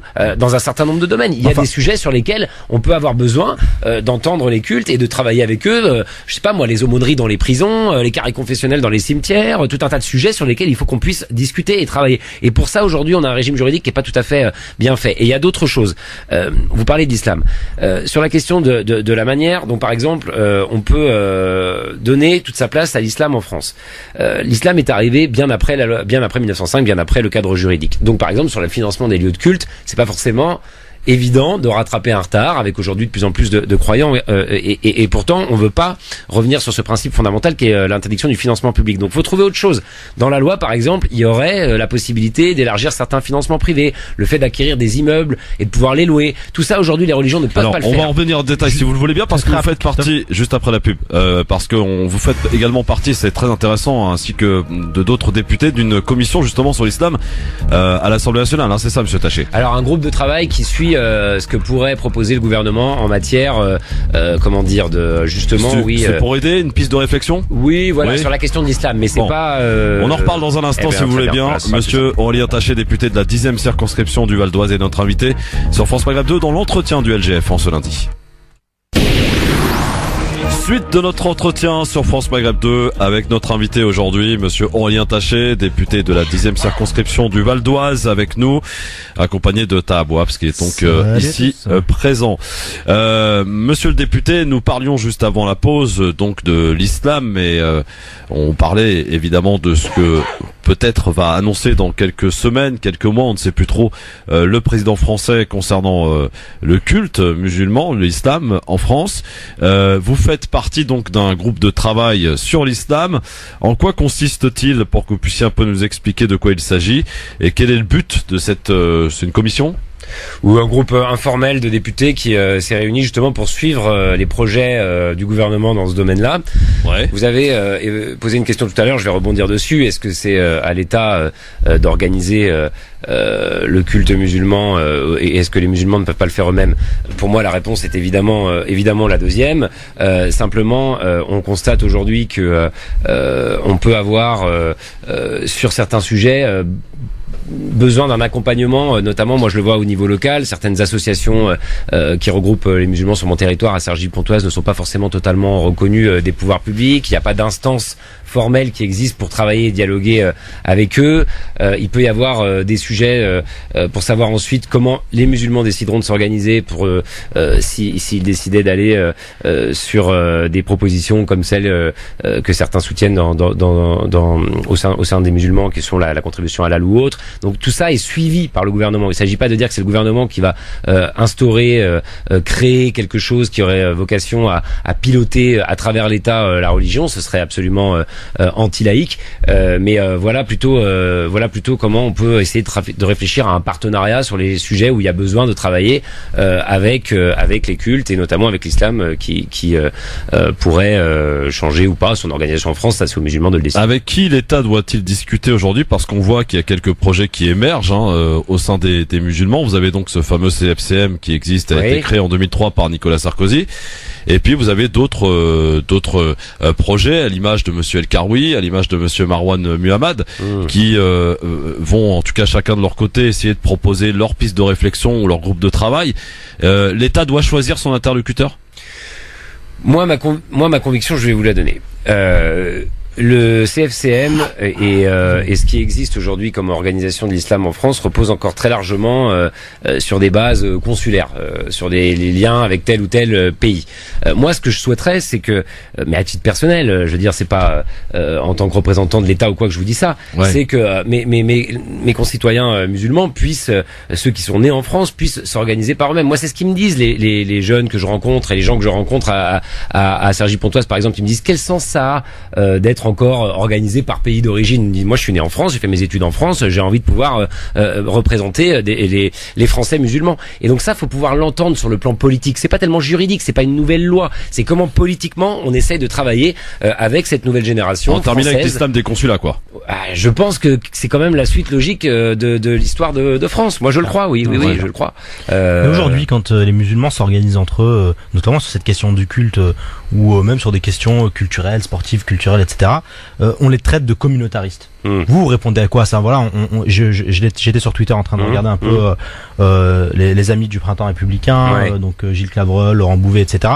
Je vois qu'ils vous répondent pas mal sur ces questions-là et qui nous expliquent que les gens n'ont pas à s'organiser, qu'ils doivent être français avant tout. Qu'est-ce que vous répondez à ça? Je réponds que c'est pas à eux de décider ce que les gens ont à faire dans leur vie privée, dans leurs convictions, qu'elles soient politiques, religieuses ou d'une autre ou philosophique ou d'une autre nature. Encore une fois, en France, on voit du communautarisme partout, alors que franchement, c'est peut-être le pays le moins communautaire au monde. Donc c'est quand même notamment du communautarisme blanc. Parfois dans certains conseils d'administration, non mais on peut sphères du pouvoir. Non mais oui, après si on commence à rentrer là-dedans, moi je pense que faut pas avoir du communautarisme partout, faut arrêter avec ça. Il y a vraiment une difficulté aujourd'hui pour les musulmans de France et les Français musulmans surtout, de pouvoir évoluer dans la sphère politique, publique. On a vu le cas de Meriem qui bien sûr, je suis d'accord avec ça, qui a parlé 6 secondes sur M6 pour parler de elle était opposée à votre projet de loi, mais quand même elle s'est pris un torrent d'insultes. On lui a reproché son voile, c'est ça? On lui a reproché son voile. Voilà. On a reçu aussi ici à la radio à France Maghreb 2 Ménel, la chanteuse. Enfin, je veux dire, aujourd'hui, c'est extrêmement difficile pour les musulmans et notamment les femmes musulmanes de pouvoir prendre parti. Mais je vais vous dire, c'est même plus que ça. Pour effectivement plein de jeunes issus de l'immigration et de l'immigration maghrébine ou dont les parents sont issus de l'immigration maghrébine notamment, il y a effectivement parfois une espèce de suspicion qui est totalement injuste. Je suis d'accord avec vous. On n'aurait pas été fouiller le compte Twitter d'une jeune chanteuse si elle n'avait pas porté un turban ou un voile comme Ménel. On n'aurait pas fait ça non plus avec le porte-parole de La République En Marche, Ryan Lézard, mon ami, s'il n'avait pas, si s'était pas appelé Ryan, c'est très clair. Donc effectivement, il y a quand même quelque chose qui est de l'ordre d'un fonctionnement à deux vitesses sur ces questions-là. Effectivement, il y a une suspicion généralisée sur l'islam en France, instrumentalisée par des gens comme Laurent Bouvet et des gens du Printemps républicain. Je le reconnais très volontiers. Et donc, vous interpelle régulièrement d'ailleurs. Oui, mais là aussi c'est pareil, c'est des gens qui confondent laïcité et absence de religion dans la société. Et comme aujourd'hui, on va dire que peut-être le retour du fait religieux, il y a pas que l'islam, il y a aussi des chrétiens notamment protestants. Mais quand même l'islam, évidemment, on peut pas nier que dans deuxième le religion de France. Voilà, on peut pas nier que dans le retour du fait religieux en France, il y a aussi la présence de l'islam. Et puis que ça se greffe à d'autres sujets, évidemment, parce que ça on le dit peu aussi. Enfin, il ne l'assume pas complètement ceux qui tiennent ces propos-là. Mais c'est évidemment aussi derrière la question d'une immigration, c'est la question de certains quartiers populaires. C'est tout ça qui se mélange. Et finalement, on voit bien que oui, pour certains, c'est plus dur que pour d'autres en France, et c'est instrumentalisé politiquement. Alors par des gens de l'extrême droite ou de la droite dure, on avait l'habitude. Par des gens qui viennent de la gauche, c'est un peu plus nouveau. Et c'est pour ça que moi, je me sens beaucoup plus à l'aise, par exemple, avec les députés ou les membres de La République En Marche qui sont sur ces questions-là absolument pas, à part peut-être des exceptions individuelles, vous pourrez certainement Benjamin Griveaux, Blanquer. Non, écoutez, je répondrai pas là-dessus. Mais une très très grande majorité sont vraiment dans un libéralisme culturel qui moi me convient, et je trouve que ça correspond bien mieux à la France d'aujourd'hui et aux valeurs progressistes qu'on évoquait au début de l'émission. Monsieur Taché, on va essayer de se parler franchement comme on le fait depuis le début. Ça fait maintenant 12 semaines, voire un peu plus, que tous les samedis nous avons des manifestations un petit peu partout dans les rues de Paris et de France. Ce mouvement est parti, on va le dire, de la France profonde, qui est arrivé. Ce mouvement des Gilets jaunes, aujourd'hui on a une espèce de confrontation. Alors je ne sais pas d'ailleurs si elle est instrumentalisée ou pas par l'exécutif en place, mais entre le peuple et sa police. On voit qu'il y a une véritable cassure qui s'opère de samedi en samedi, avec quand même beaucoup de blessés, aussi bien côté manifestants que policiers, des gens qui ont perdu un œil, à l'image de monsieur Rodriguez, visiblement samedi dernier, des mains arrachées. La violence, ça évidemment ne sert personne, mais pour le coup, monsieur Taché, comment sortir de cette crise ? Écoutez, il y a plusieurs questions dans ce que vous posez. Je vais essayer de... Des questions mêlées à des réflexions. Ouais. Il y a effectivement, depuis quelques semaines, beaucoup de violence dans le pays. Il y en a déjà eu par le passé aussi. Il faut pas non plus faire comme si, tout d'un coup, les institutions de la France étaient en danger. Moi, je crois pas du tout à ça. C'est pour ça que j'ai dit tout à l'heure, on a parlé du projet de loi manifestation. Je suis assez dubitatif sur un certain nombre de mesures parce que, encore une fois, oui, il y a de la violence, mais il y en a déjà eu par le passé et notre droit avait permis d'y répondre. Donc attention à rester ferme sur certains principes qui permettent de défendre la liberté de chacun. Une fois qu'on a dit ça, effectivement, il y a la question des armes intermédiaires qu'utilise la police. Bon. Il faut qu'on puisse arriver à trouver le moyen que les policiers fassent leur travail dans de bonnes conditions. Ils font un métier très difficile. Depuis plusieurs années, c'est de plus en plus dur. Il faut le reconnaître, sans qu'on ait autant de blessures que ce qu'on voit.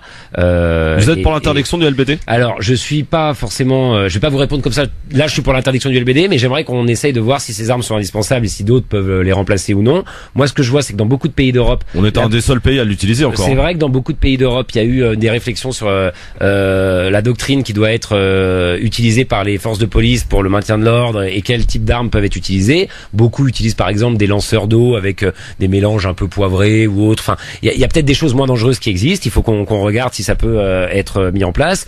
Une proposition que Christophe Castaner a faite qui est intéressante, c'est que ceux qui portent des LBD portent aussi une caméra piéton pour les policiers, je parle bien sûr, pour qu'on puisse voir si ces armes sont bien utilisées ou non. Voilà. Donc il y a une réflexion à avoir parce que c'est clair qu'il y a eu trop de blessures ces dernières semaines et ces derniers mois et qu'il faut donc qu'on puisse réfléchir à ça. Il y a eu aussi, je veux le préciser quand même, pas mal de policiers blessés. Donc le niveau de violence doit baisser de partout. Mais voyons si ces armes sont indispensables.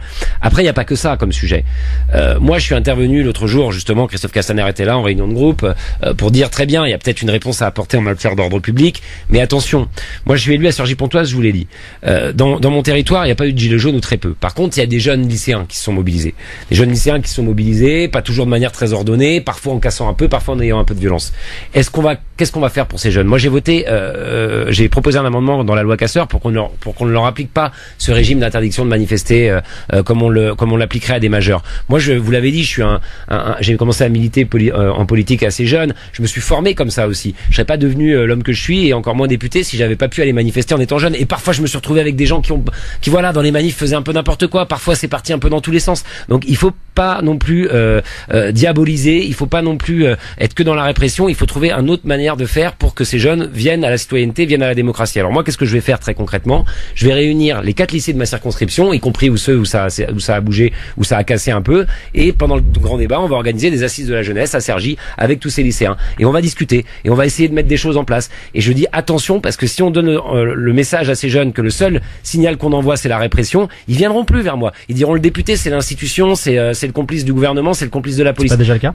Ben, j'espère que non. Je vais essayer de tout faire pour que ce soit pas le cas. Moi, ça se passe plutôt bien là où je suis élu. Je crois qu'il y a une forme de confiance avec les jeunes de mon territoire, etc. Mais je veux que ça puisse perdurer. Donc, il faut faire attention. Donc, la réponse à la question que vous posez, elle est pas simple. Mais ce que je peux vous dire, en tout cas, c'est que c'est pas uniquement la répression et la sécurité qui sera une réponse pour reprendre confiance et pour que les Français, d'où qu'ils viennent, de quel quartier qu'ils viennent, de quelle génération qu'ils viennent, puissent réapprendre à dialoguer ensemble, puissent retrouver un chemin commun dans ce pays. Demain, il y a une manifestation. Ouais. Comment est-ce qu'on va vers la désescalade, concrètement?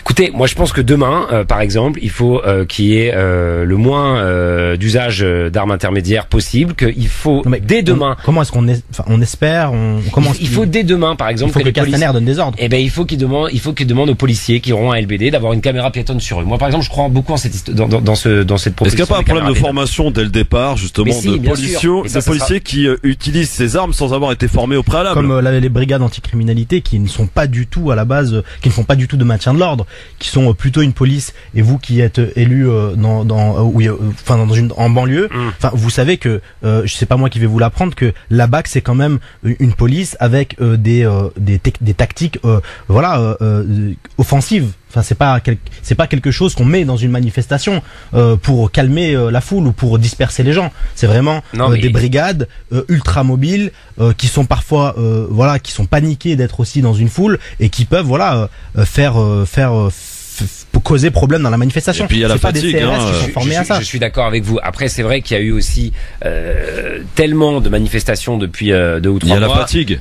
Il y a une fatigue. Il y a le fait de trouver des renforts pour que ça se passe le moins mal possible. Rappelons quand même, parce que tout ce que je viens de vous dire est quelque chose qui est évidemment extrêmement, qu'il faut pas prendre à la légère. Il faut qu'on réfléchisse à comment on a moins de blessés, etc. Mais rappelons quand même que dans ce pays, les policiers n'utilisent que très très très très rarement des armes à balles réelles dans les manifestations, qu'il y a très peu de morts dans les manifestations. Armes à balles réelles dans les manifestations. Enfin, je veux dire, ce que je veux vous dire par là, c'est que c'est pas les États-Unis, quoi. Depuis l'année dernière, personne se fait tuer parce que il se fait tirer dessus à balles réelles. Et je parle pas de flashball ou depuis l'année dernière, l'usage des armes à feu a augmenté de 2 fois, de 57%, avec la loi sur la légitime défense. Est-ce que vous êtes d'accord avec moi pour dire quand même qu'on est très très loin de la situation comme un pays comme les États-Unis ou des pays où la police peut être beaucoup plus violente? Moi je vous dis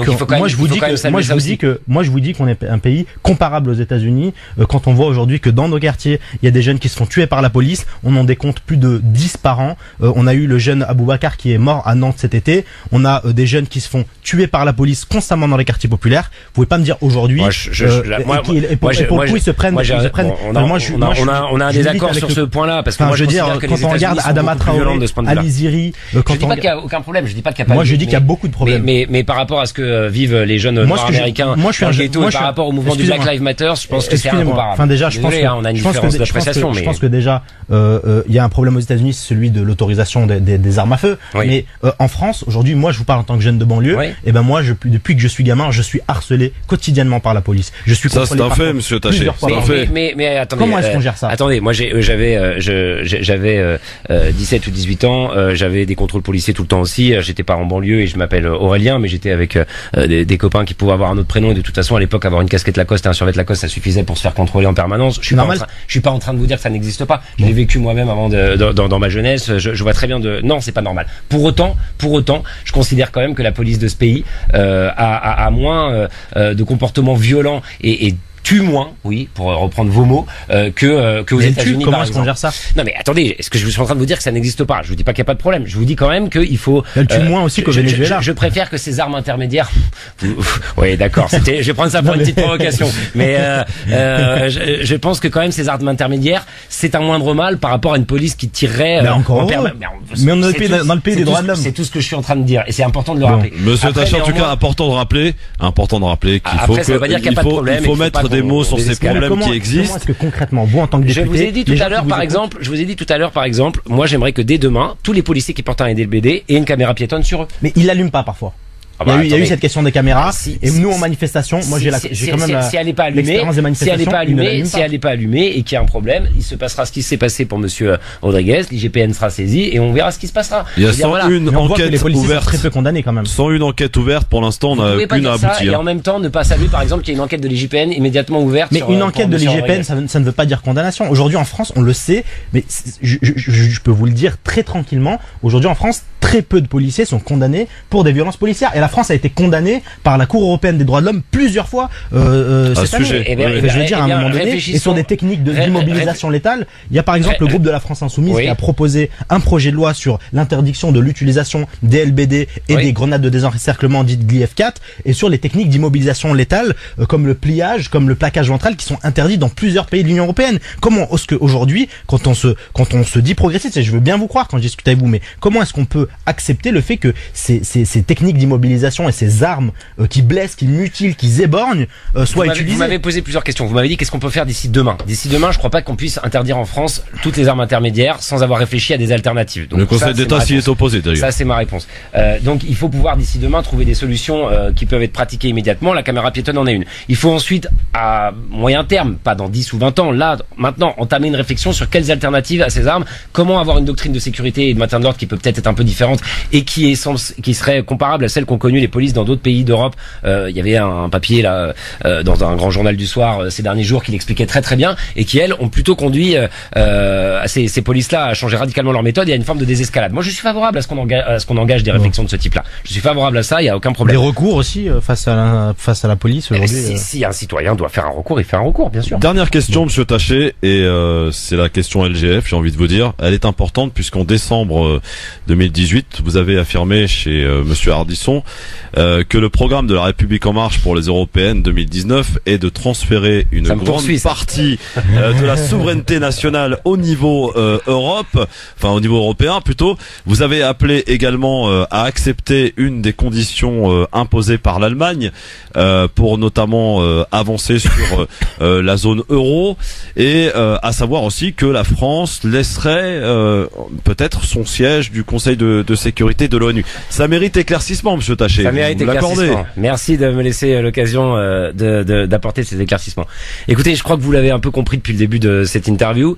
Moi, je suis un militant internationaliste convaincu. Voilà, j'ai toujours été depuis mon plus jeune âge, et je le serai jusqu'à ma mort. Donc, je considère qu'effectivement, tout ce qui peut aller vers le dépassement des États-nations, tout ce qui peut aller vers un ordre démocratique européen, international, méditerranéen, peut être bienvenu, pas à n'importe quel prix, pas n'importe comment. Le mot de transfert a peut-être un peu choqué, je peux le comprendre, et j'aurais voulu avoir l'occasion de l'expliquer plus en détail. Oui, j'étais certainement maladroit, le mot de transfert. On peut avoir une souveraineté européenne sur les sujets où on a besoin d'une souveraineté européenne, et garder une souveraineté française sur les sujets où on a besoin d'une souveraineté française. Mais fondamentalement, et ça, rien ne m'en fera démordre, moi je considère que l'approche internationaliste est la bonne.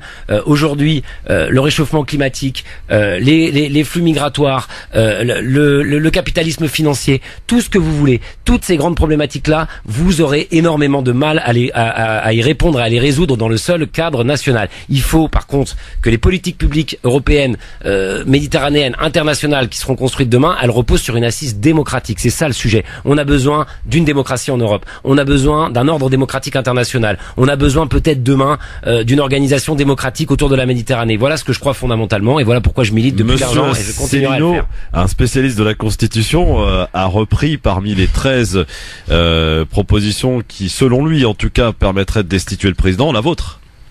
Alors expliquez-moi. Eh ben, il a repris justement cette déclaration qui serait une trahison selon lui, bien sûr. Donc en reprenant vos déclarations. Soyons sérieux. Si à chaque fois qu'on propose un nouveau traité européen, on est traître à la France, les gens qui proposent ça sont extrêmement souverainistes. Et je peux pas croire que la souveraineté du peuple. Et je peux pas croire qu'à France Maghreb 2, on va me faire des leçons de souverainisme, peut-être. Hein, non, on fait pas de leçons, on pose des questions.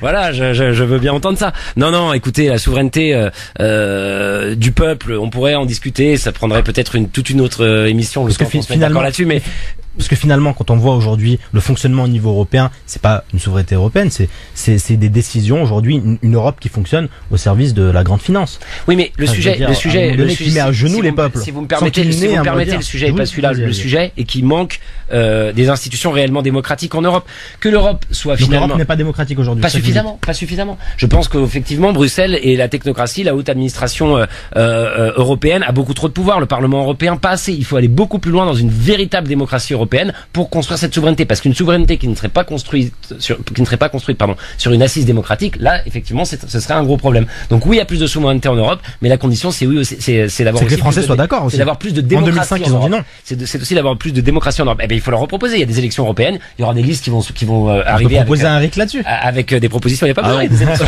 Proposons un RIC là-dessus. Juste une dernière question, Christophe. On voudrait revenir très rapidement sur l'affaire Benalla. On a des révélations de Mediapart hier, donc qui nous montrent que Alexandre Benalla, pendant qu'il était en fonction, pendant qu'il travaillait à l'Élysée, il a été impliqué dans des montages financiers, dans un contrat de sécurité avec un oligarque russe proche de Vladimir Poutine, qui est par ailleurs soupçonné de lien avec la mafia. Et Benalla, en fonction à l'Élysée, a touché de l'argent en lien avec ce contrat. Et ensuite, avec des enregistrements qui ont été publiés sur Mediapart, il a revendiqué l'appui, le soutien personnel du chef de l'État. On est dans une affaire d'État bis sur cette affaire Benalla aujourd'hui. Alors d'abord, vous me permettrez de considérer que les révélations de Mediapart, c'est pas les révélations d'une décision de justice ou d'une condamnation ou de que sais-je encore. Ça pose question. C'est les allégations de Mediapart. Ça pose question. C'est la voix de Benalla qu'on entend sur. C'est la voix de Benalla. Celle de Vincent Crasse. Oui, mais enfin, que Benalla dise ça veut pas dire que c'est vrai. Moi, je considère qu'effectivement, si les faits qui sont reprochés à Alexandre Benalla, notamment sur les liens avec cet oligarque russe, etc., sont réels, évidemment, il faut qu'il soit poursuivi et condamné pour cela par la justice. Je ne vois pas ce qui permettrait de dire aujourd'hui que Emmanuel Macron était au courant de ça, et donc c'est deux sujets totalement différents. Pour moi, il n'y a pas d'affaire d'État, il y a une affaire Benalla, mais c'est une affaire Benalla, c'est pas une affaire d'État. Excusez-moi, est-ce qu'on peut aujourd'hui travailler au plus haut niveau de l'État, de la présidence de la République, être un proche du président, être dans les confidences du président, être accrédité secret défense, et être proche, être dans des montages financiers avec des puissances étrangères, alors que la République en marche n'a de cesse de dénoncer l'ingérence des Russes dans telle ou telle affaire. Non, mais attendez, ce qu'a fait Alexandre Benalla est extrêmement problématique, mais ça veut pas dire que l'Élysée était au courant. Et encore une fois, sur cette affaire, moi, elle vous embarrasse, Monsieur Taché, cette affaire. Non, mais je vais vous dire ce que je pense, franchement. Je vais vous dire ce que je pense, franchement. Effectivement, Alexandre Benalla, il n'a pas été à la hauteur de la confiance que le président de la République lui a faite. Mais néanmoins, que le président de la République à un moment se soit dit voilà, je prends un jeune avec moi qui vient pas de ce sérail, je prends un jeune qui effectivement lui aussi a grandi dans des quartiers populaires, je prends un jeune et je lui fais confiance et je le mets à l'Élysée avec moi, je vais vous dire, ça c'est quelque chose que je trouve qui est tout à son honneur et que quelque part il y a pas à regretter. Il y a à regretter ensuite que ça se soit pas bien passé, il y a à regretter que effectivement Alexandre Benalla ait finalement quelque part trahi la confiance du président, mais je pense que cette décision qu'avait prise le président au départ de lui faire confiance, ça révèle quelque chose aussi d'Emmanuel Macron, et le fait que tout le monde soit tombé sur Alexandre Benalla et qu'il a été finalement l'instrumentalisation de règlement de compte pour atteindre Macron, certainement parce que beaucoup aussi dans la police et dans les services internes de l'État considéraient qu'un jeune comme lui, avec son parcours, n'avait pas à être là. Moi je le dis à votre antenne, et si je le dis à votre antenne, c'est pas non plus complètement anodin, méditons ensemble là-dessus, parce que c'est quand même aussi quelque chose qu'il faut retenir. Sincèrement, je suis le premier à dire que un certain nombre de gens à l'Élysée, ça ne m'étonnerait absolument pas que tous ces gens n'aient pas accepté le fait que Alexandre Benalla vienne de banlieue et soit aussi proche du président, aussi proche du président de la République, et par ailleurs que la presse lui soit tombée dessus de cette façon-là et que les gens lui soient tombés dessus de cette façon-là après l'affaire Benalla avec une telle force, ça c'est pas du tout anodin, et je suis d'accord avec vous. Mais cependant, aujourd'hui, il y a une question qui se pose, c'est celle de la responsabilité du chef de l'État. Je veux dire, au-delà de ces considérations-là qui sont importantes, je suis d'accord. Mais maintenant, comment est-ce qu'on gère le fait que on ait quelqu'un qui soit accrédité? Ça pose des questions du fonctionnement de l'Élysée. Comment quelqu'un... Encore une fois, je vous redis, pour moi, Alexandre Benalla, il a commis des faits qui sont importants impardonnable. Il a trahi la confiance du président. Néanmoins, on parlait tout à l'heure des différents affaires dans ce pays. L'Élysée a couvert. Rien ne permet de le dire aujourd'hui. Aujourd'hui, on a un article 40 qui est déclenché. Rien ne permet de le dire aujourd'hui que le président de la République était au contraire. D'ailleurs, il a plutôt. Mais ils étaient au courant quand il a tapé un manifestant. Ils n'ont pas déclenché l'article 40. De quoi on parle? On parle du président. Le président, voilà. Non, on peut pas dire ça. Il n'y a rien qui le prouve et qui le démontre aujourd'hui. Merci en tout cas monsieur Aurélien Taché d'avoir répondu avec transparence à nos questions. Monsieur le député Aurélien Taché d'avoir répondu donc à nos questions. À très bientôt en tout cas. Et vous pouvez revenir évidemment quand vous voulez, notamment pour les élections européennes, voire peut-être municipales. Est-ce que vous avez des ambitions personnelles pour les municipales? Non, mais j'ai des ambitions pour Cergy. Ça oui, pas moi à titre personnel, mais j'espère que la République en marche, en tout cas les gens avec qui je travaille là-bas, on arrivera à proposer un beau projet pour cette ville. Avec toutes ces difficultés, ces affaires que l'on a énoncées depuis le début de cette émission, vous pensez que la République en marche n'est pas en difficulté pour les européennes? Écoutez, je pense quand même que quels que soient les différents points qu'on a énoncés, les gens savent qu'aujourd'hui, ceux qui croient en l'Europe, ceux qui veulent un projet européen, qu'il faut certainement faire évoluer, on en a parlé, qu'il faut certainement reconstruire, c'est quand même la République en marche qui porte cette idée-là en France, alors que tous les gens qui croient que l'Europe peut être une solution d'avenir votent pour la République en marche aux élections européennes. Merci Aurélien Taché, merci Tahabouab, c'est à très bientôt sur France Maghreb. France Maghreb 2, France Maghreb 2. Le LGF, le grand forum avec notre invité qui était Aurélien Taché, député de la 10e circonscription du Val d'Oise, donc qui répondait à nos questions depuis 17h. Prochain invité, la semaine prochaine, Emmanuel Dupuis du Nouveau Centre sera avec nous entre 17h et 18h sur France Maghreb 2. Sofiane Gilali, on parlera élection algérienne avec lui dans 2 semaines maintenant, et puis d'autres invités qui vont se succéder à notre micro tous les lundis dans l'entretien du LGF. C'est parti pour notre zapping. Si on prend 100 millions d'Africains d'un remplacement de population. Bon, voilà. Parce que les mots bamboula, d'accord, c'est des mots. Maintenant, moi, très franchement, je vois un barbu Angela Barr. La réimmigration, c'est le départ des immigrés. Réellement le déradicaliser, est-ce que c'est possible? Une bonne dose de cheval. Mais je me sens très bien. Si la connerie se mesurait, il servirait de maître étalon. Les meilleurs moments qu'il ne fallait pas rater à la radio et à la télé ce week-end. On commence ce zapping samedi soir. Tiens, salut les terriens de Thierry Ardisson, Yann Moix se paye Gad Elmaleh, accusé, vous le savez, de plagiat. Moix d'or du rire jaune à Gad Elmaleh. Ouais. Alors Gad Elmaleh, il est accusé une nouvelle fois de plagiat. Ouais. Il a plagié des humoristes américains comme George Carlin, Martin Mate, ou des humoristes français d'ailleurs, comme Danny Boone ou Donald Jacksman.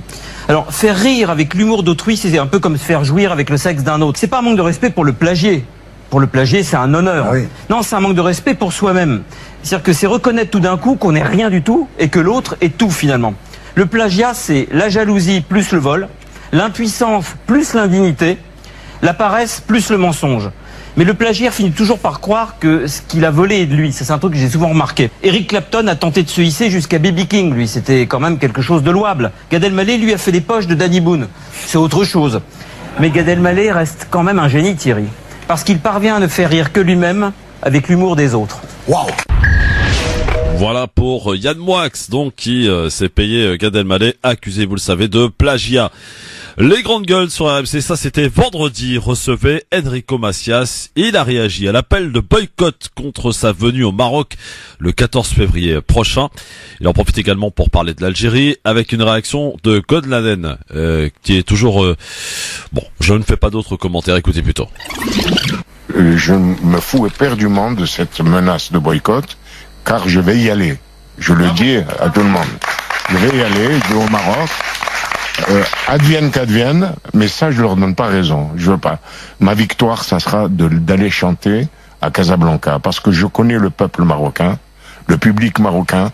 Pour moi, je compare le Maroc à l'Andalousie d'antan, avant l'avènement d'Isabelle la catholique, parce que c'est un pays de tolérance. C'est pas pour quelques individus qui veulent me faire du mal comme ça que je vais changer d'avis sur la qualité, la tolérance du Maroc.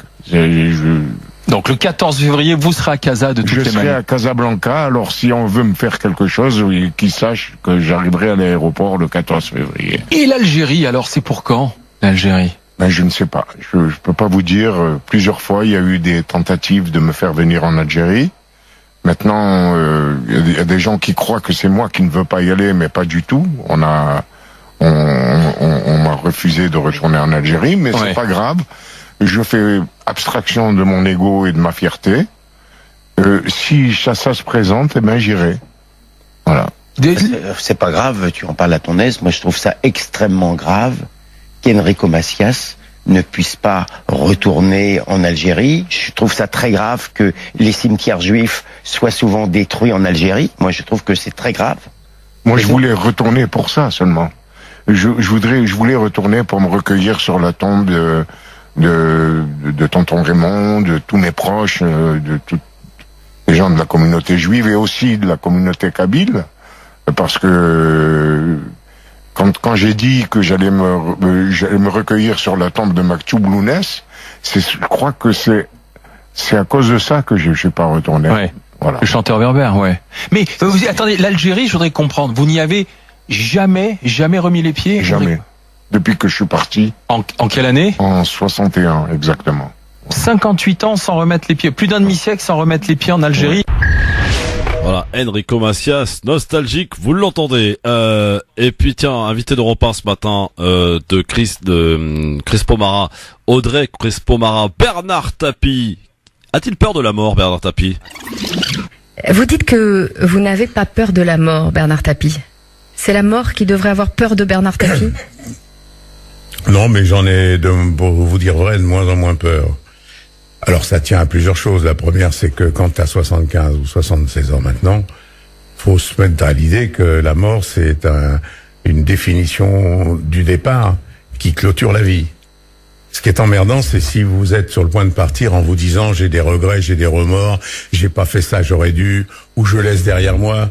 Vous avez vu le stade Vélodrome quand on a su que j'étais malade? 50 000 mômes, parce qu'ils étaient pas là à l'époque de la Coupe d'Europe, c'est leurs enfants.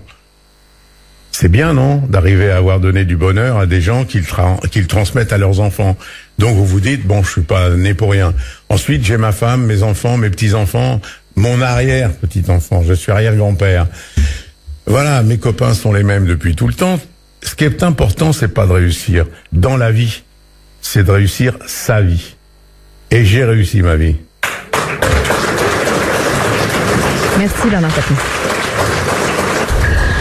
Voilà, Bernard Tapie ce matin chez le confrère de Europe 1 pour clôturer ce zapping. Les meilleurs moments qu'il ne fallait pas rater à la télé et à la radio. De retour demain sur France Maghreb 2, toujours avec le même plaisir pour votre émission. Le Grand Forum avec demain Audrey Pronosti et Mehdi Chebaiki pour continuer de débattre, d'échanger.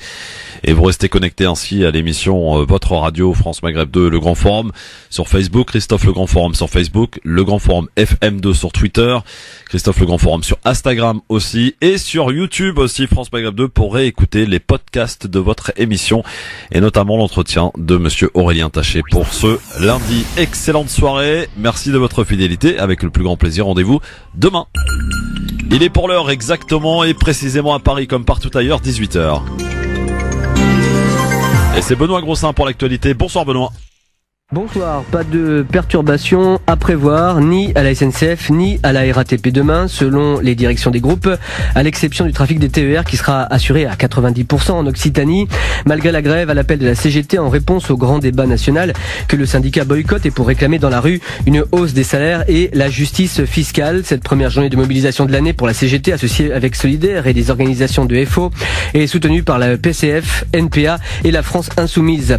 Le leader de la France Insoumise, Jean-Luc Mélenchon, continue à apporter un soutien ferme à Nicolas Maduro, à le considérer toujours comme président du Venezuela, en condamnant, je cite, les putschistes de l'opposition suite au refus du dirigeant socialiste de convoquer une nouvelle présidentielle après l'ultimatum fixé par l'UE. 12 pays européens dont la France depuis ce matin ont reconnu officiellement Juan Guaido comme président par intérim légitime, comme président en charge, selon le chef de l'État Emmanuel Macron, pour mettre en œuvre le processus électoral dans son pays. La Russie s'est rapidement insurgée contre ce qu'elle considère comme une ingérence des Européens dans la crise politique au Venezuela. Mediapart s'est opposé à une perquisition de ses locaux ce matin pour protéger le secret des sources, explique le site internet d'information, afin d'expliquer son refus de laisser entrer dans ses bureaux les deux procureurs accompagnés de 3 policiers qui se sont présentés dans le cadre d'une enquête ouverte par le parquet de Paris pour atteinte à l'intimité de la vie privée d'Alexandre Benalla et sur les conditions d'enregistrement de conversation quelques jours après les révélations de Mediapart sur les échanges portant sur les violences du 1er mai 2018 dans la capitale entre l'ancien chargé de mission de l'Élysée motorisé et un gendarme réserviste, ex-employé de La République En Marche, accusé lui aussi d'avoir frappé un manifestant. Il y aura une liberté de vote sur la loi anti-casseurs, annonce faite par le délégué général du parti présidentiel. Stanislas Guerini assure que La République En Marche n'exclura pas ceux qui voteront contre le texte. Enfin, des inondations exceptionnelles en Australie en ce moment. Au nord-est du pays, l'armée a dû être déployée pour porter secours à des habitants perchés sur le toit de leur maison sous la menace de la montée des eaux, dans des rues submergées où ont été repérés aussi des crocodiles. C'est la fin de ce flash. Je vous souhaite une très bonne fin de journée. France Maghreb 2, service, info, musique, divertissement. France Maghreb 2. France Maghreb.